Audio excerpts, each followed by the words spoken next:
안녕하세요. 인사이트 코리아입니다. 한국은 일본과 중국의 속국이다. 일본과 중국이 있는데 왜 한국인 필요하냐? 최근 유럽에서 세 손가락 안에 든다는 유명 박물관이 한국을 대놓고 비하해 논란이 되었습니다. 이때다 싶은 중국과 일본은 이게 바로 한국의 현실이라며 독일의 망언에 가세하기도 했죠. 그런데 그때 참다 못한 한국인 여성이 날린 팩트 폭격에 해당 박물관은 물론 중국, 일본까지 개망신을 당했다는데요. 대체 무슨 일이 벌어진 것인지 지금부터 알아보도록 하겠습니다. 최근 중국이 한국사에서 고구려와 발해를 지워버리는 사건이 발생했습니다. 중국의 만행에 전 세계는 또 한국을 상대로 도둑질하냐며 분노했는데요. 모두가 중국의 역사 왜곡을 비난하고 있던 그때 독일에서도 똑같은 사건이 벌어졌습니다. 한국은 중국과 일본의 속국이었다. 식민지 유물은 볼만한 가치가 없다. 이 황당무계한 헛소리의 출처는 바로 독일의 한 대형 박물관이었습니다. 해당 박물관은 준비기간만 20년, 약 1조의 돈이 들어간 초대형 박물관인데요. 그런 엄청난 박물관이 한국 유물을 향해 볼품없다며 대놓고 욕을 한 것이었습니다. 심지어는 한국은 필요 없었지만 일본이 한국의 도자기를 알려줘서 전시해봤다며 일본 도자기의 원조가 한국이라는 사실을 모른다는 듯이 말하기까지 했죠.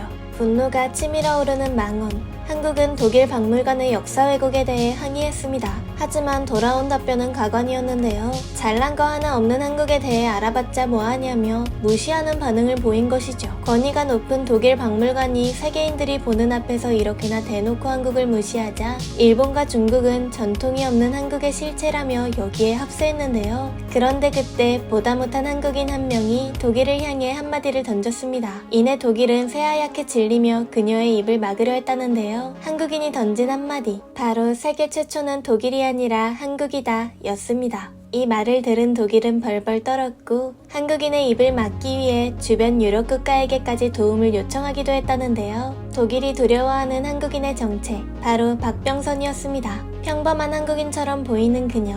하지만 실체를 알고 나면 독일이 왜 그렇게 그녀 앞에서 벌벌 떨었는지 이해가 가실 텐데요. 과거에 그녀가 유럽인들의 멘탈을 털어버린 적이 있기 때문이죠. 그 시작은 그녀가 도서관 사서로 일할 때였습니다. 프랑스의 어느 도서관 사서였던 그녀는 책을 관리하고 창고에 있는 물품들을 정리하는 게 하루 일과였는데요. 평소처럼 너저분하게 쌓여있는 책들을 정리하던 어느 날 그녀는 우연히 한 권의 책을 발견하게 됩니다. 너덜너덜했지만 범상치 않은 기운이 느껴졌다는 그 책.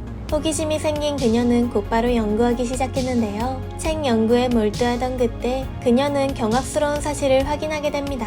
두 눈을 의심할 정도로 충격적이었다는 그 책의 정체. 그것은 바로 1377년에 만들어진 직지심체 요절이었던 것입니다. 그때까지만 해도 세계 최초의 금속 활자본은 1455년에 만들어진 독일의 구텐베르크 활자였는데요. 직지의 발견으로 세계 최초의 타이틀이 독일에서 한국으로 넘어갈 수도 있게 된 것이죠.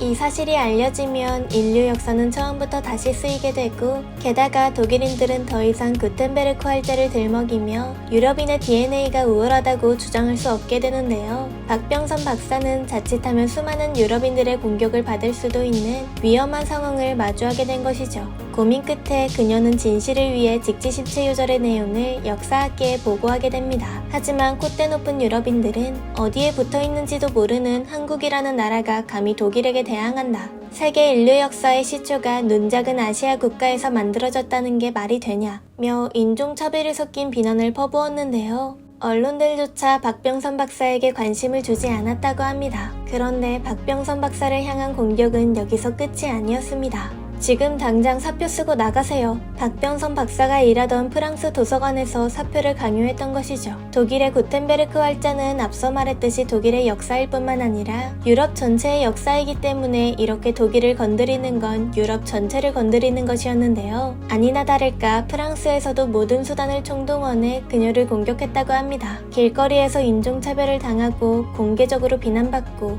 직업까지 잃게 된 최악의 상황. 하지만 그런 비난은 박병선 박사의 의지를 꺾을 수 없었습니다. 그녀는 직지에 적힌 이 책은 청주 흥덕사에서 인쇄되었다 라는 한 줄을 보자마자 한국까지 날아갔는데요. 혼자서라도 직지심체 요절의 중요성을 입증하기 위해 그 누구도 반박할 수 없는 아주 결정적인 증거들을 찾고자 나선 것이죠. 막힘없는 그녀의 실행력, 곧이어 경탄스러운 결과를 얻게 됩니다. 당시 한국에서는 청주 흥덕사 유물 발굴 작업이 한창이었는데요. 거기서 발굴된 유물들과 때마침 박병선 박사가 들고 온 직지심체 요절의 내용이 딱 맞아떨어졌다고 합니다. 하나도 아니고 여러 개의 증거가 발견된 상황. 더 이상 무시할 수 없을 정도로 수많은 증거가 쏟아지자 결국 유네스코는 한국인의 손을 들어주게 됩니다. 박병선 박사가 직지를 발견한 지 무려 30년 만에 세계 최초 금속 활자본이라는 타이틀을 얻게 된 것이죠.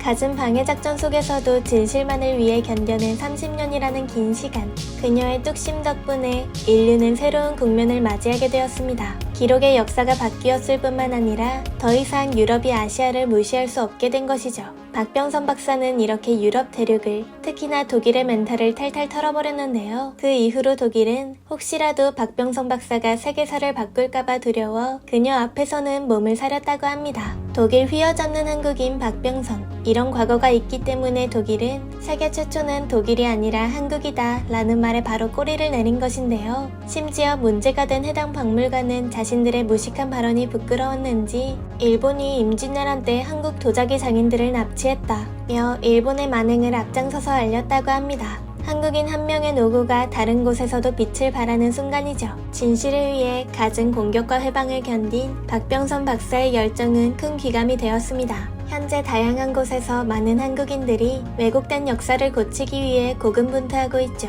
사소하더라도 왜곡된 정보를 바로잡지 않으면 걷잡을 수 없을 정도로 커지기 때문에 상대가 누구든지 상관하지 않고 무조건 맞서려고 하는데요. 박병선 박사의 업적처럼 우리의 노력도 좋은 결과를 얻을 수 있길 바라면서 이만 마치도록 하겠습니다.